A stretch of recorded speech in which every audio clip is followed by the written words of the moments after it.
Ladies and gentlemen, welcome to the NFL edition of the Pile on the Pile on podcast, where we love football and hate your opinion. If you missed out on the college football edition of this episode, make sure you subscribe to us on iTunes and Spreaker. We upload every single Wednesday a college and an NFL edition of this podcast, specifically rounded around those topics. So we touch on Heisman Trophy, playoff contenders, all that good stuff for college football, and then we're going to come around the NFL. We're going to talk about hot topics. We're going to do game predictions. We touch on fantasy football, and we have fun little debates every now and then. Leave us a 5-star review. We would absolutely love that. It's going to help us out a ton. Subscribe to us.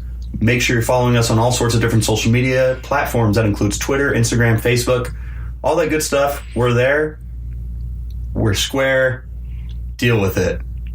Ladies and gentlemen, I'm one of your hosts, Richard Bradshaw, joined always by co-host Skylar Burkhart. Hello, mates. And helping us out this week with Donnie at home with some personal issues. Shout out to you, Donnie. We miss you. We love you. Give you all the respect in the world. And we're always going to be here for you. And then there's Connor. Connor, not LB Drios. Yeah, we appreciate you, Connor, for coming back on the podcast. You're always welcome here. We love listening to you talk about BS, like the fact that Eric Decker was drafted in the 87th round of the NFL draft. This is true. This is true. Take a shot, everyone. Now then, with that being said, gentlemen, we got a lot to talk about. There's a lot of stuff going on in the NFL. But before we get into anything, I want to give a shout out to SeatGiant.com, who sponsors this podcast. SeatGiant.com needs to be your go-to from here on out whenever you need tickets to any sort of event, whether that be a concert or a sporting event, maybe something for the families coming to town. I don't know. Whatever you need, SeatGiant's going to have it at the best prices, too. But even if those prices aren't good enough, why don't you go ahead and type in the promo code PYLON. That's PYLON, PYLON, for an additional discount to great price tickets. Use SeatGiant.com from now on for all of your ticketing needs. And for those local people, Seahawks are coming to town. We love watching them lose. Why not buy some tickets and see the Seahawks get pounded by the Rosen one? The Rosen one. We'll touch on that more. Until then, boys, let's go ahead and just take a look at all the games from this week. We're going to start with Thursday Night Football, where Cleveland won a game for the first time in 625 days. And who called that win? 635. It was 35? 35. I gambled, and that was wrong. Look at that. Rich is a jackass like always. Did you actually take Cleveland? I did. Good for you. I did take Cleveland in both my leagues, too. You did? Yes, now if they were down 14-0 or 17-0. So one of my coworkers did not take Cleveland. Out of like 5 of us, one person took the Jets. And it looked very early on like everyone else looked stupid. Like, who's picking Cleveland? Which, first of all, Cleveland was, I believe, a 3-point favorite. How can you be a favorite team? How can you be favored when you haven't won 635 days? There's beer fridges. It's ludicrous is what it was. Obviously, beer fridges need to be open, Connor. Good point. The biggest reason they won, though, has to be, unfortunately, Tyrod Taylor getting injured, benched, and then Baker Mayfield coming out and looking like the franchise quarterback that the Browns have been starving for. Baker, the touchdown maker. Exactly.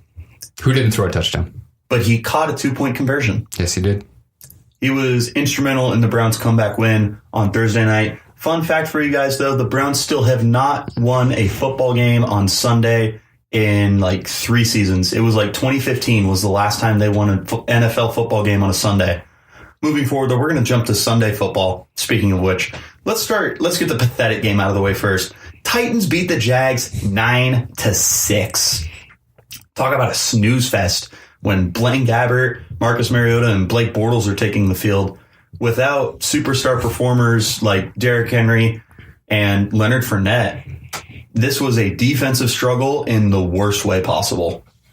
I don't know what to do with a game like that. I just, especially after the Jaguars beating the Patriots the week before, it just seems like the Jaguars are going to be a powerhouse at the end of the season for the AFC, and they probably still will be. I feel like there was a game or two where this happened. Like an example, they got beat by the Niners last year towards the end of the season. It just feels like that's a game that they absolutely should not lose. But weird things happen in the NFL. There's a lot of weird games this week. So I just want to clarify real quick. When I say that Derrick Henry wasn't at the game, I mean the Derrick Henry we've come to know. Derrick Henry had 18 carries for 57 yards, but that's 3.2 average. So, yes, Fournette actually missed the game, but Derrick Henry might as well have missed the game too. Next up, we had the Giants in a winless matchup against the Texans grab their first one of the year, 27-22 final. I mean, Deshaun Watson looked good in this game. Hopkins definitely needed some more points. A holding call actually cost them the game late when DeAndre Hopkins caught a touchdown pass from Deshaun Watson. Kind of slowed down the offense, took time off the clock. Giants come out late on this one. Yeah, for all you fantasy nuts, if Will Fuller's available, snatch him up right now because him and Deshaun Watson are BFFs. Yeah, who would ever drop him? Idiot. Yeah, like dropping, like what he does with the football? Or? Oh, no, I meant drop him off your roster. Oh, well, there you go. Meanwhile, the Carolina Panthers took down the then undefeated Cincinnati Bengals 31-21 at home. Cam Newton is just looking like the Cam Newton that we've come accustomed to. 4 total touchdowns for him, 2 passing, 2 rushing. Devin Funchess had himself a nice day. Christian McCaffrey, career day, 28 carries, 184 yards. Career highs for him. Boys, McCaffrey looks fantastic right now. He actually looks like the feature back that they were hoping to get a lot sooner than we would have thought.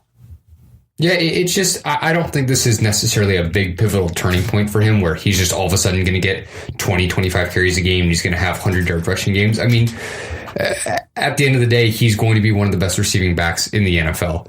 So it's a good game, good for him. The defending Super Bowl champion Philadelphia Eagles hosted the Indianapolis Colts. It was the return of Carson Wentz. We were all hoping for fireworks, but it ended up being a pretty close game. Eagles squeaked out a win, 20-16. Wentz looked okay. Luck looked okay. This really wasn't that exciting of a game, though. It wasn't really exciting. I had the Colts to win this one, thinking Andrew Luck would put on a good performance against the overrated Eagles, but it actually turned out to be a really slow game, and Eagles pulled out late on this one again, too. Yeah, something to note. Hate pulling out late. Is, no, we're not cutting that. We leave that. All right. That's staying in there. Congratulations. Connor's pullout game is not strong. Just in case any of you guys were wondering. Shout out to you, Megan, and what you have to look forward to on your wedding night. Anyways, Rich, something noteworthy was for a Hail Mary attempt. The Colts actually pulled Andrew Luck and put in Brissett. Clearly, there are still concerns about his shoulder. Guys, what do you think of that? I knew it was going to happen. I don't think he should start till week 3 to week 4 just to keep him healthy long enough. Brissett was playing well. Why not keep him in there? Maybe they would have been 2-1 instead of 1-2 right now. Well, then just quick conversation. Does that worry you guys? Oh, absolutely it does. What? I haven't heard anything about the deep ball at all until Brissett took the field. To me, it seems like they haven't tested it because they don't want to. They don't want to try to re-injure it. But you're going to have situations where it's going to have to happen, and you're expecting this from your quarterback, your franchise quarterback. I just don't understand what the fan base should be thinking about it. Like, should he even be playing at all? I mean, you can, I guess, argue a different situation with the Aaron Rodgers and his knee, but no topic for another time. It's nerve-wracking, so... unfortunately, it's not in our lineup this week. We've got a lot to talk about, so we're going to keep going through these games. Boys, the biggest upset, even bigger than Cleveland getting their first win, had to be the Buffalo Bills taking down the Vikings, but not just taking them down, thrashing them. I saw it coming. You know, I even tuned in that game late, just wondering why are they up so high against Minnesota? The offense looked flat with Kirk Cousins. It wasn't that Kirk Cousins was playing bad. His receivers were actually kind of screwing him over. They were making drop passes, making bad routes, making bad decisions, not going for the first down. There was a lot of issues on the offense, and I think that it just fell flat on them. Their defense also didn't hold up either, and Bills just ran away with it. They took advantage of every opportunity given. Yeah, despite the fact that Kirk Cousins completed 40 passes of 55 attempts with 9 different receivers, including 14 to Adam Thielen, not a single one of them had over 10 yards a catch. Kirk Cousins threw for 296 yards, 1 touchdown, 1 pick, with a pitiful 5 yards per attempt. There was no running game to speak of, with 14 rushing yards total in that game. Oh, wow. The Vikings were just anemic, top to bottom. But the real story of this game is Josh Allen. By the way, Brian, what is your jersey size so that I can buy you a Josh Allen jersey that you can wear the rest of the year because your Vikings are... Baby, I'm just kidding. You know I love you. Boys, are you excited about Josh Allen? I told everyone when we were doing the college episode early on the podcast that he was going to be a quarterback in the NFL, and we're starting to see that. He's taking shots down the field. I mean, he's not putting up huge numbers, but he's being the quarterback that Bills need, which is drive down the field and get you points. Hopefully you see a little more consistency out of that. You want to see him do that more and more often, but hey, doing that against the Minnesota Vikings Purple People Eaters defense, that's an elite defense. You argue that's the best in the league. And poor Anthony Barr, man, you got hurdled by a white boy. You need to go take a shower, young man. Kansas City Chiefs come out with a big win at home against the San Francisco 49ers. Two big stories here. First of all, Patrick Mahomes continues his onslaught on the league. Now has 13 touchdown passes on the year to 0 interceptions. He looks like the clear frontrunner in the AFC at a minimum for the NFL MVP award. The other side of the story, Jimmy Garoppolo, the recently signed franchise hero of the 49ers, lost for the season with an ACL tear. That's a bummer. It is a bummer. And we're going to get into that a little later too. But guys, that's got to deflate you as a 49ers fan. But meanwhile, as a Chiefs fan, you're 3-0 and your quarterback looks pretty freaking good. I said this about the San Francisco 49ers. Get that new draft pick. It's time. Just start losing games. I mean, might as well. Hey, you got to find yourself some upgrades to make that roster a little bit better. Let's go into a game that went into overtime and had to be the most exciting game to watch of the weekend. Was the New Orleans Saints visiting the Atlanta Falcons, a final score of 43-37. Thank you for that holding call that lost me the game, you stinking lineman on the Saints, for making the touchdown with Alvin Kamara nullified in overtime. Let's have some fun. Boys, can you tell me the Saints had 2 rushing touchdowns. Who had them? Drew Brees. And? Did Alvin Kamara not have a rushing touchdown? No. Did he have a receiving touchdown? No. That's right. Gillisley? Both rushing touchdowns were by Drew Brees. Both. He jumped over the middle. Yep. He had the game winner in overtime, but he also put a spin move, put the cycle on 2 Falcons players. Absolutely hysterical to watch. Drew Brees became the NFL's all-time leader. Was it pass attempts or pass completions? Pass completions. That's what I thought. And he's around 400 for yardage. Yeah, he's going to pass Peyton this year. Drew Brees, easily a first-ballot Hall of Famer. Calvin Ridley blowing up for the Falcons in the meantime. Julio's still having a solid day. Calvin Ridley, 7 catches, 146 yards, 3 touchdowns. Matt Ryan tossed 5 touchdowns. Tevin Coleman looked okay.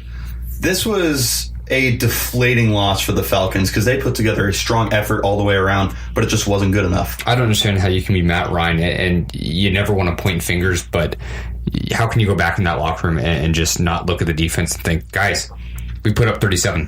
I mean, they have lost 3 of their star players, both safeties and their star linebacker, so it's hard to point fingers at the defense when injuries are just all bust them. Definitely. Going off to Washington, D.C., Green Bay comes in here, and you would think that they'd be the favorites because, Aaron Rodgers. But no, they actually lose in embarrassing fashion by 2 possessions. Washington took down Green Bay 31-17 behind Alex Smith, putting on a show. But the real conversation is Adrian Peterson. 19 carries, 120 yards, 2 touchdowns. Looked like the Peterson of old. Who else called this game? You're welcome. Good for you, Shower. Good for you. The other question is, what kind of scotch did Aaron Rodgers have after that game? That's what he told the media. Or maybe it was whiskey. I don't know. He had the bottle. That's what he said he was going to go do after the game. He's going to go home and drink. Very unfortunate loss. You guys think Rodgers is kind of hampered right now? Yes. Absolutely. That knee, he needs to go rest it. I mean, you have a competent backup at least to kind of cruise you by. Get yourself healthy and go for the end stretch. Meanwhile, Miami, of all teams, remains undefeated with a 28-20 victory over the Oakland Raiders. The Raiders 0-3 on the season, so 2 completely different paths there. Derek Carr has regressed in the worst way. Amari Cooper almost a no factor as well. Meanwhile, Ryan Tannehill looks like an MVP candidate, and their receivers were having fun, man. Albert Wilson was breaking down that sideline, high-fiving Jakeem Grant as he walked into the end zone. And then he tosses a touchdown to Jakeem Grant. Just had to be a fun day all around for the Miami Dolphins. If you were judging Ryan Tannehill, it's time to stop judging him because he's actually putting up good numbers. I actually put him as a sleeper for my fantasy this week, and he performed well. And on the other side of it, Derek Carr isn't living up to expectations. I think this is more of a quarterback and coaching issue. It's a good thing he's still on his rookie deal. For this last year. Nope. Going over to Los Angeles, the Rams took down the Chargers 35-23. The Rams looked like the team that we were hoping they would be. There were some of us, including me, who were thinking they had that 2010 Eagles dream team vibe, but they're coming out and they're performing. Jared Goff looks great. Todd Gurley is exactly what we thought he was. This might be the best trio of receivers in the NFL, and Ndamukong Suh's come to play this year. Top to bottom, this Rams team looks great, and this Chargers team looks lost. There are bright spots. Melvin Gordon looks solid. Austin Eckler has been a fantastic backup. And then Mike Williams continues to put on a show. But the injuries are really hurting them in the secondary, and they miss Joey Bosa. Even the Rams on the other side of the ball, they lost Peters and they lost Talib in that game. Peters is day-to-day may play for Thursday Night Football against the Vikings, but Talib is going to have surgery on Thursday and most likely will be out for a month. Yeah, wow. It's very unfortunate, so we'll have to wait and see how the Rams are able to adjust to that kind of loss. That's a very big loss. The Seattle Seahawks got their first win of the year, avoiding an 0-3 start by taking down the Dallas Cowboys in Seattle. And a stink fest. 24-13 was your final. What a pathetic game to watch. This is the one game I just dreaded watching. Dallas is underperforming in every aspect of what they should be doing, and Seattle took advantage of everything they did. I mean, Dallas should have ran away with this game the way Seahawks are playing. Yeah, definitely not the performance that we're used to seeing out of either of those teams, really. Especially Zeke. Fun fact for you. I'm going to read you off stats for two quarterbacks. I want you to tell me who they are. In the last 13 games, quarterback A has thrown for 2,396 yards, 10 touchdowns to 11 interceptions. Quarterback B has thrown for 2,326 yards, 11 touchdowns to 12 interceptions. That was me hitting the proverbial buzzer. Okay, what's your answer? Quarterback A is Dak Prescott. Yes. And quarterback B? Brock Osweiler. Brock Osweiler. So you saw that meme. Maybe once or twice. So there you go. For all the Dak believers, sorry, LB. It's not looking good right now. Hopefully he can prove us wrong. Maybe it's the receiving core that's screwing him over. Maybe it's the fact that Tyron Smith is still banged up and he doesn't have Travis Swanson at center. Things are kind of falling apart for Dallas. The Cardinals hosted the Bears and lost in heartbreaking fashion. Despite the fact that Sam Bradford got injured and Josh Rosen came in the game and now will be starting this week, another conversation we'll talk about a little bit later, it wasn't enough to stave off the Bears, who just rode Jordan Howard and their defense back into this game, were able to take a win from the Cardinals, who now sit 0-3 on the year. It hurts. It physically hurts. Where on the doll did the Khalil Mack hurt you? Everywhere. I mean, this Bears defense came to play. They kind of fell short late, but Arizona was making a ton of mistakes with Bradford. I've made a bet with a friend of the podcast, Austin, when the Cardinals were up 14-zip and said there's no way in hell that the Cardinals are winning. He took the bet, and now I'm sitting here with a nice beat-ups victory. I don't know what you're talking about, mistakes. That pass to Goldman, I mean, that was in stride. Beautiful. Beautiful pick. Baltimore Ravens were able to overcome a 14-7 first quarter deficit and win the game 27-14, shutting out the Broncos for the next three quarters. The Ravens are coming alive at the right time, mainly at home, but Joe Flacco is a different man. This is a guy who is out to prove something. If this is his swan song, he's going out on a hot note. 6 touchdowns to 2 picks this year, both of those picks coming against some Bengals. One of them not his fault, one of them not a great read. At the end of the day, though, Flacco's completing 63% of his passes, nearly 1,000 passing yards. He's on pace for 4,700 passing yards. I don't want to take it away from Joe Flacco because I feel like Michael Crabtree, you can just see the confidence in that man. It's just so visible. There was a player, I remember him going to the sideline. I was actually made right in front of the the Raiders' former punter, Marquette King, to where Crabtree turned around on a ball that was thrown up to him, and he didn't even look for the sideline. He just knew where he was and just dragged his feet right out of bounds. It was beautiful. It's incredible what the Ravens have been able to do offensively. Meanwhile, Denver suffers their first loss of the year. Phillip Lindsay ejected, and kind of a controversial play. I was all for it. Royce Freeman was able to score a touchdown untouched. Case Keenum's going to hold this team back. Ironically enough, not ironic, funny enough, Von Miller has still never recorded a sack against the Baltimore Ravens in his entire 8-year career. Let that sink in. He's not that good. Is that his only team he hasn't recorded a sack against? I would bet so, because he's pretty damn good. Moving on to Sunday Night Football, and a big-time upset. Detroit hosts the Patriots and puts a whooping on them. Matt Patricia takes down his mentor, Bill Belichick, 26-10. Guys, who saw this coming? I did. Stop. I will hit you with this water bottle. I don't think I predicted this game. I have to go back and look, but I had a feeling that the Patriots were going to kind of die off on this one because they usually start off the season slow. This is the usual Patriots. Yeah, you remember all those times the Patriots have lost back-to-back games, right? Yeah, and started the season 1-2. All the time. All the time. All the time. Shut up, shower. And then they go to the Super Bowl, right? You're adopted. That's coming later. But I think while the Lions do have talent throughout the team, as a whole, the first 2 games, they looked horrible. I never really bought into the Jets' defense maybe being as good as they are. I think that Stafford just had a bad game week 1. They took advantage, and people all of a sudden freaked out about them.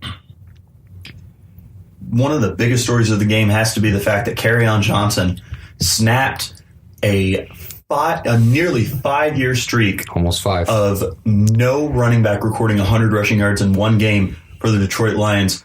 Off the top of your head, can either of you tell me who the last Detroit Lions running back was to record 100 yards in a game? Reggie Bush. I was about to say the same thing. Drake Bell actually was the first name that came to mind, but it was Reggie freaking Bush, who actually rushed for 1,000 yards that season for them. Kerryon Johnson looks like he could be the answer, though. Just give him the ball. Keep feeding him. Carry on, my wayward son. And now closing out this week was Monday Night Football in a thriller. Somehow, the Steelers and Tampa Bay Buccaneers was the game to watch this week. Steelers eke out a win and were able to stop a last-second comeback, 30-27. Not much to say. I mean, I predicted the Steelers to win on this. I figured that they were going to be pissed off losing the last week. They're going to come out here and show it. I mean, they made a lot of mistakes in this game, but Juju Smith showed up for him in clutch, and that's what they needed the most. I don't know how you can feel good about that game, even as a Steelers fan. You got the win. Great, good for you. But this is against a Tampa team that not many people expected to be very good. I get Ryan Fitzpatrick has played very well, but we said this before after that one great year that he had for the Jets, and people thought, well, maybe he's serviceable. And we found out very quickly he's not. He's going to cool off. That's another conversation we'll have to have. Boys, that's going to wrap up all of our game recaps. Let's go ahead and jump into 1.5 million conversations that we have to have, starting with Cleveland finally getting a win. We touched on that a little bit earlier. Open! Get the beer! Get your beer, baby. But is it Baker time? Is this now the sensation? No, it is not Baker time. It is Baker's season. Agreed. It's going to be. It's not like he's competing at this point for his job. They made the switch and they've announced that he's going to be the starter this next week. I don't think short of it. Let me back up. It was kind of the Cinderella story on Thursday Night Football. Their big win. Baker coming in unprepared. Yes, great, good for you. You beat the Jets. I am a huge Baker Mayfield fan. I'm excited for him and I will cheer for him. But I'm not buying into him as Cleveland being this even decent team this season. They still have, to me, a whole lot left to prove. Definitely. It is nice to see that their franchise quarterback is finally able to step up and do something. But that was for like a half of football. We're going to be looking forward to him actually playing an entire football game this week, taking on the Raiders. Oh, that's right. We're going to see a lot of Jarvis Landry getting a lot of receptions. Baker found him as his number one receiver, so expect Jarvis to start putting up big numbers for all you fantasy owners out there. But Baker makes his team better in every which way. The running backs were running better. Everything flowed better for this offense. So this is the quarterback they need to win games. Yes, it absolutely is. In the meantime, we need to figure out a way for the Patriots to get back on track. Now, let's not start burning barns here and freaking out like the sky is falling, because we're not Chicken Little. We're not Zach Braff.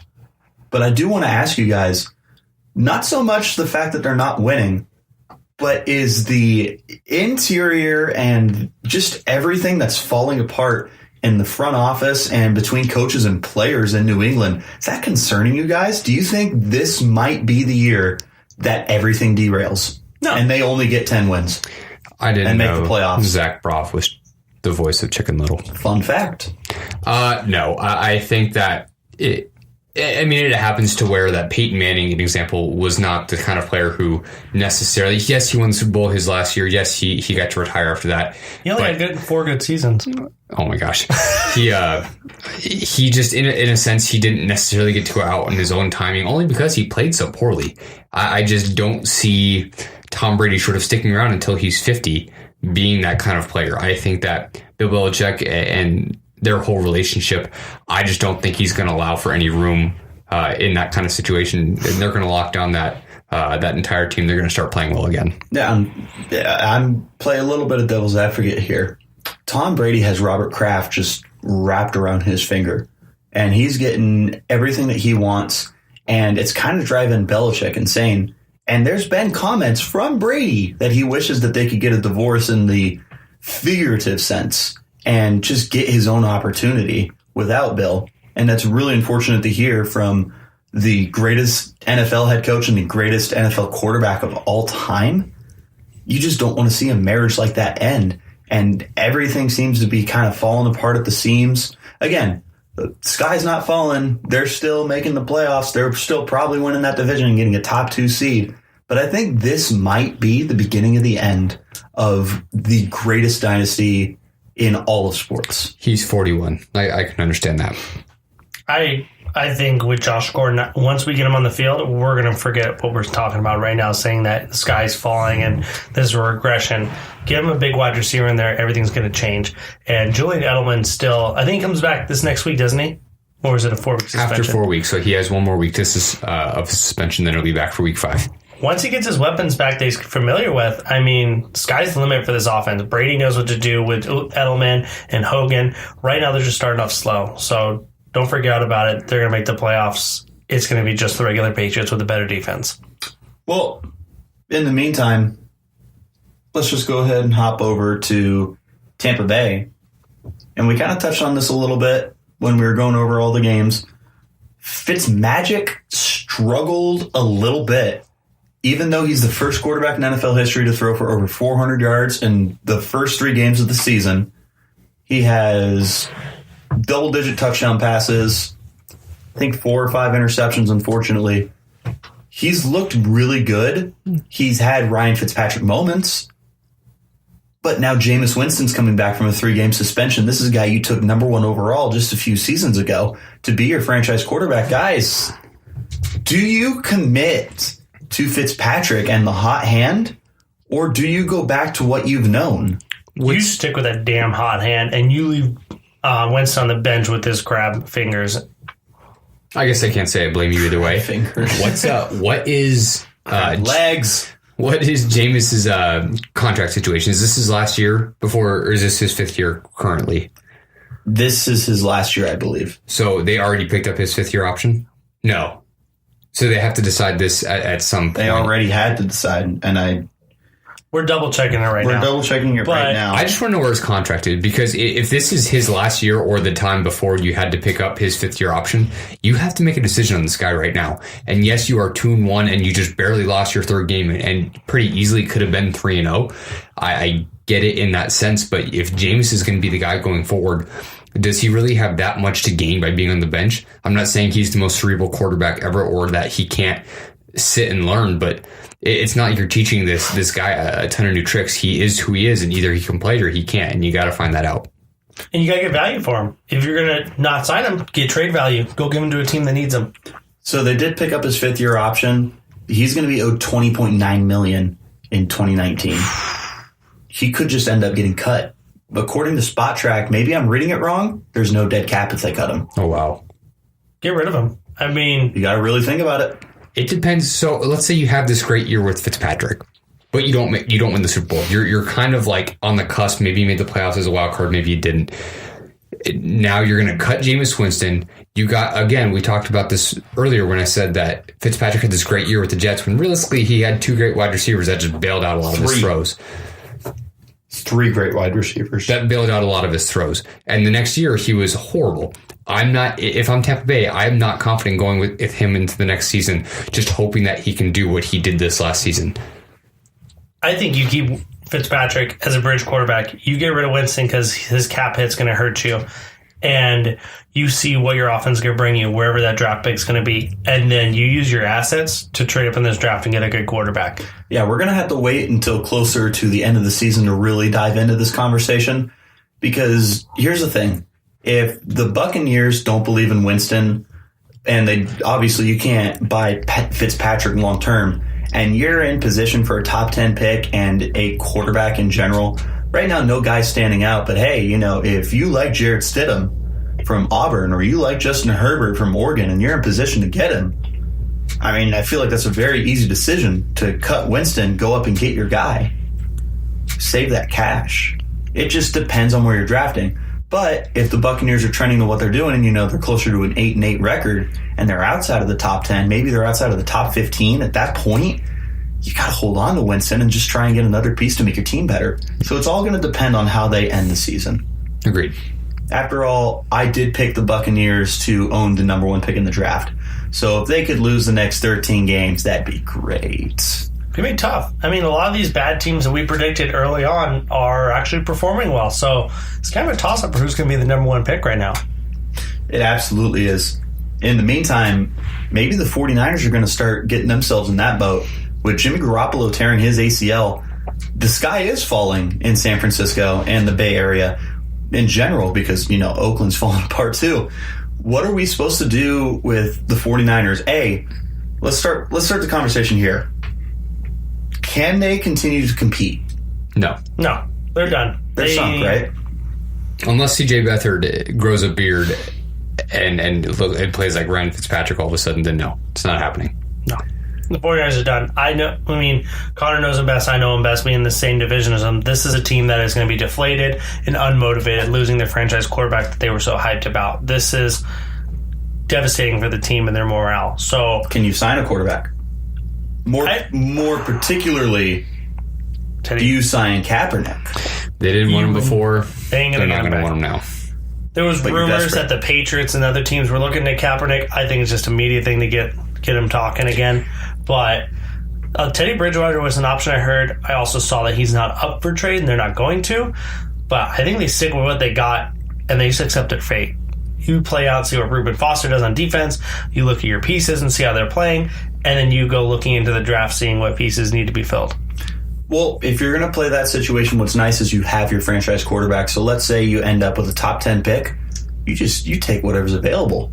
You take a Greedy Williams or a Rashawn Gary or a Cleveland Farrell or a Greg Little, just in general for my draft nuts out there, and just, stabilize an offensive line, get a pass rush, get yourself a nice corner.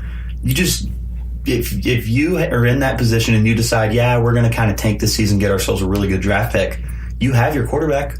You can check that off your list. Go get yourself a really good player. You have your wide receivers too, and you may have your running back, but there's so many running backs coming in the draft class. Why not take a shot at one? Yeah, exactly. See, I disagree. I don't like their offense that much at all. Marquise Goodwin, maybe a favorite sleeper pick for a lot of people this year. Hasn't been on the field, hasn't shown a whole lot. Garcon is just getting older. To me, therefore, you don't have your wide receivers. Jimmy Garoppolo, hope for a speedy recovery in that he's ready for next season. He should be okay there. And Jerick McKinnon with that contract and his ACL tear, I wasn't a big fan of it to start with, and obviously not a big fan of it now. See, I'm actually going to back up Skyler here, but this is more of a potential thing than anything because I think that Dante Pettis and Trent Taylor can be really solid receivers in the NFL. Matt Breida has shown upside. And, maybe you keep Morse around for another year, or maybe you draft a guy in like the second, third round. Maybe you get that Damian Harris kid out of Alabama. Maybe you bet on Rodney Anderson coming back healthy from Oklahoma. There's all sorts of options. Benny Snell is leading a Heisman campaign in Kentucky right now. bottom line, it's just an interesting situation because if you're the 49ers, the NFC West is locked up.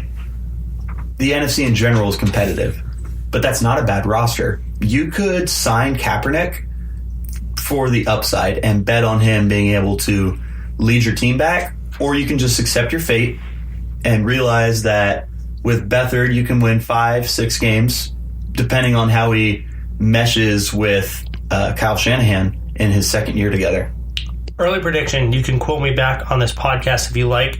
49ers get a top 10 pick in the draft. They'll take defense first. I think it's going to be a corner or safety. And then the second round, they're going to take a running back. That's their plan if they get top 10 pick. I think that's not bold at all. Good job.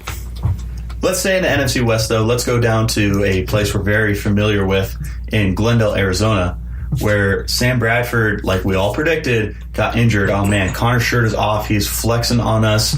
Look at that six-pack. Look at those abs. Look at what CrossFit does for you. It's not yet, but we'll see how this conversation goes. Let me take off my shirt, and we can look at my 2-liter beer butt. That's belly. it? His beer butt. Gut. Those are belly. rookie numbers. He's a 6-liter right here. You need to step it up. Ooh, okay. I like myself like a 6-pack of beer. I can dig that. In the meantime, though, let's get excited. It's the Rosen one. It's time for Josh Rosen to take the field. That just raised my blood pressure. I think it did a lot more than that. Is it cold in here, or is that just your wallet sticking out, buddy? No, but the Rosen one's finally here, and that was my prediction. It was around week 3 or 4, Rosen was going to come in. I hit it right on the money on that. And for good reason. This offense is lacking. David Johnson does not look like a good running back right now under this offense, especially led under McCoy. And having Rosen in here, it's going to expand a lot of what they can do in offense. Even under this terrible offensive coordinator McCoy, he can run out of the pocket, extend plays, use his legs, get first downs. There's a lot of opportunity in this offense now. Connor, you're getting red. I want to see you. I want to see a debate going on that doesn't involve me for once. What did you just say about Mike McCoy? Terrible offensive coordinator. I'll give you terrible head coach. What I will not give you is terrible coordinator. There are just guys who are not coaches, not head coaches, and it is what it is. But there are guys who still, even after that, become good coordinators. I think Mike McCoy is just fine. I think that this abysmal offensive line, lack of wide receivers, and when you can key in Larry Fitzgerald, of course it's going to make you look bad. I'm not trying to blame Sam Bradford for literally everything that he's done, but you also don't have the worst quarterback rating in the league for no reason. Sam Bradford has played horrible, and obviously he's not worth that money. Also, you did not think that Sam Bradford was going to get kicked out of his starting position by week 3 or 4 because of how he played. You would have had to have thought it was because of his health. No offense or buts. Yeah, it was definitely injury. So way to hit it right on the money there, champ. All right, Connor, I love you. You are so wrong on Mike McCoy. Absolutely terrible offensive coordinator. There's a reason why the Chargers got rid of him. Their offense was abysmal. They were a high-scoring offense before him. Once they got him, it was horrific. That's why the Chargers got Bosa, just because of how bad their offense was. Mike McCoy, clearly, I'll understand they're keying in on Fitzgerald, but I'm pretty sure you can hand the ball off to David Johnson before the defense gets to you. And I don't give a damn about how bad the offensive line is. If David Johnson's not touching the ball 18 to 20 times a game, and he hasn't even sniffed that this season, they're that's using Chase Edmonds more. Chase Edmonds on a delayed counter play in the fourth quarter when you need your best running back out there to perform for you, you put Chase Edmonds out there. Yeah, so that I completely agree with. Week 2, I want to say he had 14 either carries or touches. That doesn't make sense. It's not realistic to give him 30 every week or because he'd die, but there's no reason he shouldn't have 20 to 25. That's weird because Bell's still alive, and so is Gurley and Melvin Gordon. 30 touches a week for 16 games? That's 480 touches in a season. I'm sorry, how many times did DeMarco Murray touch the ball that great season in Dallas? Well, he had 396 carries alone. He had a handful of catches, too. It was 420, 430 touches for him. And you're talking how many more touches for David Johnson? That's a ton. 480 touches would be an NFL record by a lot. How many games did Todd Gurley carry the ball 20 times last year? 16 games. Well, technically 15 because he sat out the last week. Had to go back and check. But if he's your best player, give me your guess. Him 3. The ball. 6. I believe it was 6 times. Yeah, it just doesn't happen. But in this offense, look, the Rams offense could support that, even though Todd Gurley is a beast on his own. They don't need to feed him the ball. They can use anything else in that field they want to. The Cardinals don't have anything else besides him. Look, the Rams team's not going to be the same without Gurley. However, because Gurley's there, they don't need to force feed him the ball. David Johnson is all the Cardinals have. No offense to Larry at all. At this point in his career, yes. It's hard to argue. So there's absolutely no reason. And now with a rookie quarterback coming in, you absolutely have to feed David Johnson. There's no ifs, ands, or buts. If Mike McCoy can't figure it out by midway in the season, I am firing him so fast it is going to make his world spin. You don't need to wait that long. It's got to be happening by week 5. Your rookie quarterback's in here week 4. You get him established on that week. The next week, if there's not a lot of feeding going on to David Johnson to alleviate the stress off of Rosen, get rid of him. There's plenty of offensive coordinators out there that are better than McCoy. We need to take a break so I can shower because just agreeing with Skyler, it's just sticky. It's sticky. For all the Cardinal fans that are unsure about whether Josh Rosen should be starting this week, first of all, there's people out there who said he should have been starting week 1, which I disagree with. However, the thought goes to, and I'll use a couple people as an example here. Carson Wentz 2 seasons ago started week 1. Going into last season, obviously short of the ACL tear, was an MVP candidate. It worked out just fine. Patrick Mahomes literally sat every game except for week 17 against, I think it was Denver or somebody. He played 1 game last year. And obviously now he's tearing the league up. So there's 2 schools of thought, not right or wrong. It's just, in my opinion, what does the quarterback do with failure? Josh Rosen's going to make mistakes. While Seattle is a shell of its former self, it's still not the worst defense in the league. They still have playmakers. So when the failure arises, how does Josh deal with it? I don't know Josh Rosen as a person, so I can't say that the failure is going to freak him out and make him gun shy, whatever you want to call it. Over the course of the season, how does Josh Rosen adjust, and how does he make improvements? Here's the thing, though. You listed all those quarterbacks, but let's not forget what their coaches were. They're quarterback gurus. What do the Cardinals have to show Josh Rosen how to be a good quarterback? Outside of Sam Bradford showing him what not to do, there's not really anything getting this guy NFL ready. So, I mean, this could be a hit or miss for him. He could get hurt. He could get shell-shocked just because he doesn't have that quarterback guru in the office. Well, unfortunately, you're placed in a situation where you have to start Rosen. Exactly. Does he have to succeed in order to have a better career on? Yes. This would just go back to the history of drafting good quarterbacks. Liner, bust. I mean, there's plenty of quarterbacks in the Cardinals' history that you draft high and you bring in here a lot of failure. If you want to start Rosen early and he fails right off the bat, you're going right back to where you started. So just to recap, you have to have a good start to your career. You just said that. If you're a Cardinals quarterback, yes.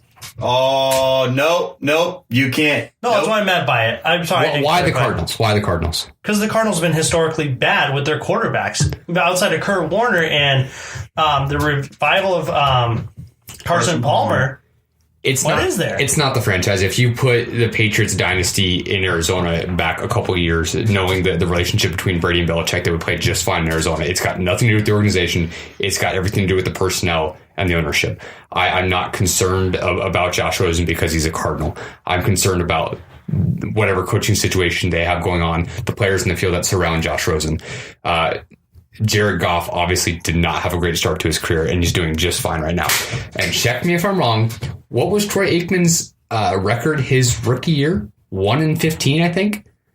I'm not Hall of Famer. I'm not concerned about Josh Rosen this season. He's going to make mistakes. I'm expecting it to happen. I'm not going to be surprised, especially when he came up against the Bears defense and potentially threw 2 picks.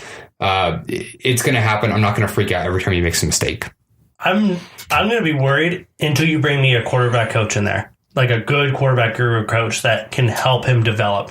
As of right now, I'm going to stick with my point by they are going to be very worried about what this franchise is going to do if he has a bad start to his career, and they still have McCoy by the end of the season. Sean McVay, offensive head coach. Andy Reid Doug Peterson, very different than what potentially Steve Wilks brings to the table. He doesn't have the experience that all these other head coaches have, so I can't say that I'm extremely worried about Steve Wilks, but at the same time, I guess I can't say I'm completely confident in him. So as a defensive head coach, I guess I'm not loving the situation, especially because in the example of Patrick Mahomes is set up for success. He's got all the playmakers around him that we just don't have. I love David Johnson, but we don't have Tyreek Hill and Sammy Watkins, Travis Kelce, and Kareem Hunt. It's going to be rough. They have hopefully a 2-year rebuilding window where they're going to have to get people on the line. They're going to have to replace, not that you can replace Larry Fitzgerald, but Christian Kirk, and they're going to have to draft some guys and get some other people in the draft. Boys, for the second time, I'm going to cut you guys off. We're going to move on. We got a lot of topics to cover this week. Khalil Mack is running away with Defensive Player of the Year right now. This man has 4 sacks on the year and a strip sack in every single game. And in the meantime, John Gruden has the audacity to come out and say, oh, it's really hard to find pass rushers in today's league. When you had Khalil Mack, look, I understand you saying it's hard to find him. Don't scorn your best player and act like you didn't screw up. Own it like a man. At the end of the day, he is right. It is hard to find pass rushers, but you know what? You had one. You had a Hall of Famer. And technically, you drafted one in Marcus Davenport. No, what's his name? The Saints drafted him. You're thinking of Arden Key. Arden Key. That was the guy you thought was your pass rusher. Why is he not being used enough? And then also you have Bruce Irving in the backfield. I mean, there's a lot of players you thought were pass rushers, and look where we're at. You made the mistake. Own it up. A bad Raiders defense got terrible as soon as you took Khalil Mack off that team. Yeah, I'm curious what the tension is in the locker room right now. I don't think Khalil Mack wasn't a team favorite. I mean, if you guys remember Derek Carr's tweet when he got traded, it was just, wow. I think that the Bears gave up draft picks, they gave up high draft picks, and they paid the man, and I don't think they're regretting it one bit. All you had to do was pay the man. Absolutely. And now he's in Chicago. He is absolutely running away with Defensive Player of the Year right now. He has a strip sack and a fumble forced in every single game so far this year, as well as the touchdown that he had against the Packers week 1. Yeah, and we can just talk about the impact that he's had. I mean, he's turned this Bears defense around in a hurry. Connor, me and you talked about this a little bit. If Roquan Smith can get something really cooking here, there's a realistic chance that the Bears could have the Defensive Player and Defensive Rookie of the Year on the same team in the same year. That's got to be unheard of. No disrespect to Aaron Donald, but Khalil Mack's a different animal right now on the Bears team, and this looks like the team that drafted him, the team that he belongs on. This is his defense, and he's making the best of it. Moving on. We're not going to talk about this. We're just going to touch on it really bit. Just an update for everyone who's not aware of the Everson Griffin situation. He is now on leave with the Vikings, going to see a mental health specialist. They're trying to figure out what's going on with him. There's rumors that there are narcotics and alcoholism involved in some terrible decisions that he's made, including threatening to shoot individuals in the hotel lobby of a place that they were staying at the time because the room was not open to him. He's jumped out of an ambulance now. Things are going south very quickly for Everson Griffin. So we at the Pile on to Pile podcast just want to extend our best wishes, say a good prayer for him. We're not going to talk about this. There's nothing to talk about. We are concerned individuals. We hope that he gets better. With that being said, let's just go ahead and move on. Another interesting topic here is Le'Veon Bell and the trade talks are really starting to heat up. Guys, it looks like the Jets might be the favorites. But of course, there's other teams we got to talk about. You got to look at the Colts. You got to look at San Francisco. You got to look at the Jets, which we just named, and you got to look at Houston. Obviously, I would love just about any one of those situations. I don't really know what to do with it, though. It's not the Jets. He said early on in February, someone tweeted him saying, we'll pay you $60 million cash right now. He said, that ain't even close to enough to play for the Jets. I think his opinion probably has changed since then. It may have been with Darnold, but I think his best situation is either going to be the Colts or the 49ers right now. Even with Jimmy G out, him coming back with Le'Veon Bell, that'd be a great offense. I'm surprised you didn't say Houston, because you seem to have like a fantasy boner for Houston. I think they really like Foreman, and him coming back, around week 6, 7 after his injury? Yeah. He's coming off an Achilles tear. The one-legged man in the butt-kicking contest. You're damn right. I think he will be the running back that they want, and they're not going to go after Le'Veon Bell. I guess it all just comes down to the asking price. I think that with the emergence of Sam Darnold, I think Le'Veon Bell is more than likely to play for just about any team as long as they're willing to pay him. The only thing that I don't understand is, can a team give him an on-paper extension? This is what we will give you the first day of free agency. Because unless they can do that, there's not going to be a team that's going to trade for him. Nope. Because he has to come back and play under the franchise tag. So regardless, he has to play under that money this year. And if, for whatever reason, because he's concerned about his long-term health, if he comes out and he tears his ACL, he's not going to get the money he wants. He's more than willing to forfeit all the money this season, or for the minimum number of games he has to play, and forfeit the rest of the money just so he makes sure he gets his big deal in the offseason.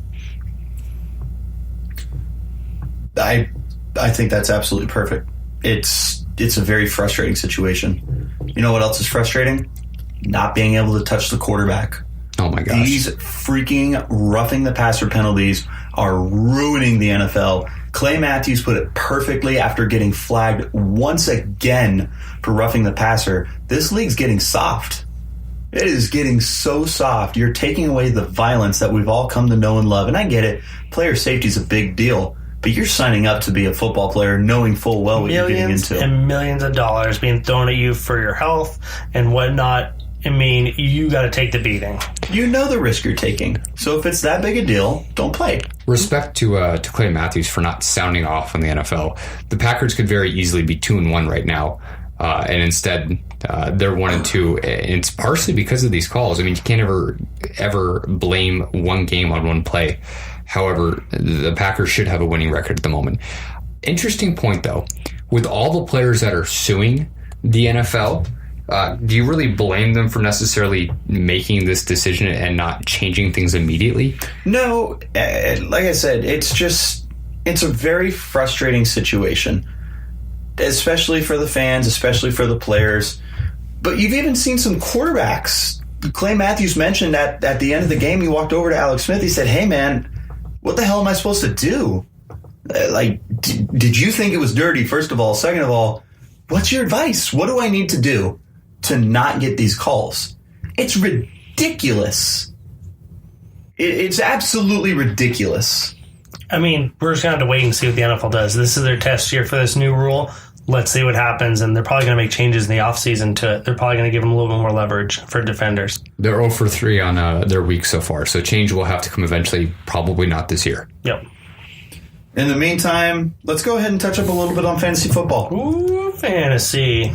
Richie got his first win this week in the League OP with a nice beatdown of Connor Dreos. Ironically enough, Connor had texted the group that day and said, "You know what's funny? No one has scored under 100 points this year." And then Connor decided to score under 100 points. Well, I was on pace too. It wasn't like this weird outcome that just randomly happened. Can you just let me have this? Let the record show that I did call Richard Bradshaw. I texted him multiple times, called him multiple times, tried to FaceTime him, as well as texted his girlfriend because he had Leonard Fournette in the roster. As it turns out, it wouldn't have mattered. He plugged in Corey Clement and got about 10 and change, I think, and he beat me by well over that. However, I tried to take the high road and get him all the players that he needed in order to make it a fair game. Okay, well then let me mention that this is the same guy who also begged me to remove Mike Evans and Ryan Fitzpatrick from my lineup so that he could get a win, and begged me. So, hey, thanks for helping me get that extra 10.5 points, but I'm going to go ahead and thank you for trying to make me feel bad and get you a dub. Get out of here. Actually begging you? Get out of here. That was a joke. No, you were on your knees crying. You physically couldn't even do it. You had all your players play on Monday Night Football. Speaking of begging. Yeah, my girlfriend can back me up on that. Go ahead. Who's the player we need to beg other fantasy owners to add onto their team this week? Guys, look, depending on your guys' quarterback situations, you got to take a look at Jameis Winston as a potential sleeper. Depending on the Fitzpatrick situation, depending on how big your leagues are, in our league, Mr. Ben Roethlisberger is available. That's got to be a must-add. Same with Ryan Fitzpatrick if he's still there. Again, just pay attention to that Tampa Bay situation. Or even Josh Allen. I mean, that's a really far out there, but he's not playing too bad. And if you're in a big league, that's depends on how big your league is. Exactly. Mm-hmm. Here's what I will tell you. The top ad you got to do this week, Tyler Boyd, wide receiver from Cincinnati. He is coming on hot. Him and Dalton have a real connection. John Ross is not clicking for them. He is very clearly a top-end flex option for you right now. He's my top must-add. AJ Green is also slightly hampered this week, so if he has to be out for any reason, that could be another 2, 3, 4 targets for him. Meanwhile, drop-wise, drop Corey Clement. Jai's coming back. The Eagles were committed to splitting time with Clement and Wendell Smallwood, of all people, and Smallwood outproduced him. Look, Clement is a Super Bowl hero, and he does have spurts every once in a while, but he's not going to be that guy that we were kind of hoping he would be. Yeah, 10.5 points in a PPR league with bonuses is not that, terrible, but it's certainly not the running back 2/flex upside that we were hoping for.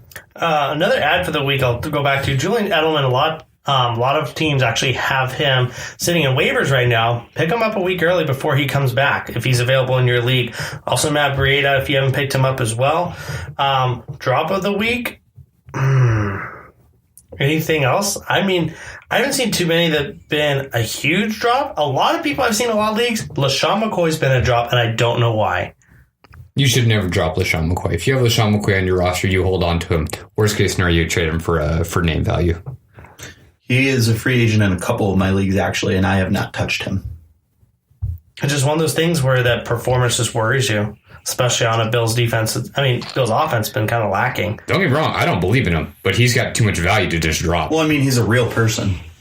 You have to believe in him. Get out of here. Another couple drops for you guys. Corey Davis and DJ Moore. If you bought into the DJ Moore hype after that big play, you clearly saw that he's still the fourth option on that team without Greg Olsen. Look, Devin Funchess has been great. Christian McCaffrey's going to get a bunch of touches, and clearly they like CJ Anderson enough to get him involved too. DJ Moore's just not going to get what we're hoping for, at least not in this point in the season. He's still a first-round pick, but he's not worth a roster spot right now. Corey Davis is a great receiver, tons of upside, but the Titans do not have a good quarterback situation right now. They don't have a good offensive situation right now. Nothing's clicking there. Huge ad for the week, Mike Williams. If he's a free agent in any of your leagues, go grab him now. Him and Phillip Rivers have been connecting in every game. It's been outstanding. The receptions aren't there, 5, 2, and 4, but the yardage, 81 first week, 27 the second week, and 81 again. But he has 3 touchdowns. He's getting hot, and this is a good time to pick him up. What are your guys' top start and sits this week? Anything that really stands out to you? I'm going to go ahead and kick us off. Start Emmanuel Sanders. He's getting hot. He's one of the top receivers in the league right now, fantasy-wise, but he's playing Kansas City. There's not much that they're going to be able to do to stop him corner-wise because you're going to have to key in on Demaryius Thomas, too. Case Keenum has clearly shown a reliance on Sanders, and Sanders is getting the ball in all sorts of ways. He had a 35-yard touchdown run against the Baltimore Ravens last week. You got to starting Emmanuel Sanders as wide receiver too. Personally, I'm not that scared of the Buffalo defense, even after their beat down of the Vikings this week. I guess if they can go 2 for 2 this week and have another dominant win, I guess I can start to believe in them a little bit more. But Devontae Adams gets Buffalo this week. I really think that him and Aaron Rodgers are just going to keep connecting and get a little bit more hotter down the stretch. Must start for the week is going to be Carlos Hyde with Cleveland. Baker Mayfield's back, and he's going to make this backfield a lot better, especially going against Oakland. Carlos Hyde's got to be a must start. Find yourself any kind of Cleveland player that's top end. Go ahead and start him. Start Njoku, start Landry, start Callaway, start Baker. They're going to kill Oakland this week in Cleveland. Even look for Kerryon Johnson as well going against Dallas. Some people still have him as a sleeper. He's a must start going against Dallas. They haven't been playing well. Must sit. Who do you guys just not trust as of right now to be in your starting lineup at all? It's got to be Miller for Chicago for me. A lot of people have been high in him, but he's questionable this week, and he hasn't been getting a lot of targets on offense. You got to sit him this week. I'm going to tell you Tyler Lockett is going to be my sit. Listen, he's been absolutely tremendous so far this season. He's putting up double-digit points in every single game in PPR leagues, but he's going to face Patrick Peterson. And he's facing them on the road, and there's no one else to help draw attention.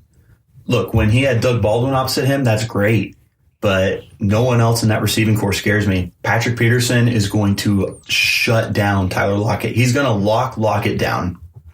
I'll tell you to sit. Stop, Lockett, drop it. Can I talk? No. Okay. George Kittle this week. I feel like it's not that big of a surprise, even going against the Chargers defense. And it seems like a great matchup regardless of who the quarterback is. But until I just see what CJ Beathard does, it seemed like Garoppolo really liked Kittle. So until that starts to connect again with a different quarterback, I just can't trust Kittle going into this week. I also want to throw this out there. Be wary of Kirk Cousins. He's playing good ball, but he's going against Rams secondary that's been really good. Even with potentially two of the top corners out, it doesn't matter. This is a good Rams defense, and they're going to get after the quarterback, especially how the offensive line's been playing for the Minnesota Vikings. Be wary about starting him on Thursday night. All right, boys, that's going to wrap up this episode. We're going nice and long this week. Like a lot of really good things in this life, you got to go nice and long on them. Enjoy the ride.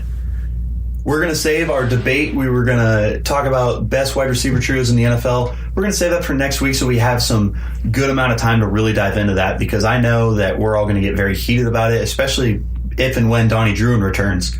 We can all make an argument for our own team's receiving corps, but there's plenty of other ones to take a look at too. So, in the meantime, thank you guys for listening. Once again, this podcast has been brought to you by SeatGiant.com. Giving you the best seats available for any sporting event, any concert, any other event that you can think of at the best price. Use the promo code PYLON, PYLON, every single week on the Pylon podcast. Before we go, we like to introduce what we call the Denny Green Minute, where we take 1 minute out of our day to rant about absolutely anything in the whole world. Now, that can be about your girlfriend or your Snapchat, or maybe it's your grandma being very upset about a certain seafood restaurant wanting to kick them out because they were only drinking. We'll save that for next week. Whatever you want. This week, we're giving it to guest host Connor Dreos. Mr. Dreos has plenty to be upset about. However, there's one thing that's sticking out in his mind. And starting in 5, 4, 3, get ready to rant. 1, and go. It really frustrates me, not only with the Diamondbacks season over the course of the 2018 season. Yes, they have been a huge disappointment, especially the last 2 months. That's not what bothers me. Going into the game on Sunday, there were a bunch of fans that came to the game to go watch them against the Rockies. On that day, they ended up losing the game, and they became mathematically eliminated from making the playoffs, which is already frustrating in itself. You'd already had a good, successful season with many ups and downs, sure, don't get me wrong, but at the end of the day, fans are spending their hard-earned money on these games, and they ended up watching, just at the end of the season, watch you get eliminated. To make it worse, it was Fan Appreciation Day at the ballpark. Fan Appreciation Day. Hey, thanks for coming out and watching us. We can't make the playoffs anymore. Why not have that game towards the beginning of the season? Whoever's in the marketing department and they're trying to get people to come out to the games for Fan Appreciation Day, maybe do that towards the start of the season when everything's a little bit hotter and fresh in everyone's mind, and not at the end. Not the end. That doesn't make any sense to me. Even left 2 seconds on the table. Connor Dreos got very heated. I myself am steaming. Also... Exactly. He's probably going to have to take a shirt off again. Very frustrating for us baseball fans and us Diamondback fans. In the meantime, this has been the NFL edition of the Pylon to Pylon podcast. We have new episodes coming out every Wednesday. Follow us, subscribe to us on iTunes and Spreaker for these episodes, both NFL and college. We have 2 episodes that come out every week specifying to those, specific topics. Of course, we have all sorts of Instagram, Twitter, Facebook accounts. Make sure you're following those. Leave us a 5-star review. Let us know what you think of the podcast. This podcast has been brought to you by SeatGiant.com. Now, from all of us here at the Pylon to Pylon podcast, I'm your host, Richard Bradshaw. Skylar Burkhart. And I'm Connor Dreos. Thank you guys so much for joining us. Next up should be the College Football Podcast, unless you've already listened to that. So then we'll see you next week.